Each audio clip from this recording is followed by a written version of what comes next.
அப்போல்லாம் லைஃப் எப்படி இருந்துச்சு தெரியுமான்னு தோணும். ஹலோ ஃப்ரெண்ட்ஸ், இந்த வீடியோ ஸ்கிப் பண்ணுறாதீங்க. இந்த வீடியோவில் வந்து 90s கிட்ஸுக்கும் ஏர்லி 2K கிட்ஸுக்கும் பிடிச்ச விளையாட்டோட வீடியோ தான் இது.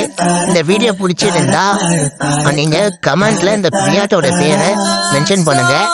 யார் யாருக்கு இந்த விளையாட்டோட பேரை ஞாபகம் இருக்கு பிடிச்சிருக்கோ அதை நான் பார்க்குறேன். அதோட நினைவுகள் ரொம்ப ஆபத்தானது. நினைவுகள் நமக்கு சந்தோஷத்தை கொடுக்க முடிஞ்சது. ஆனா அந்த ஊர்ல சில நினைவுகள் சோகத்தை தரும்.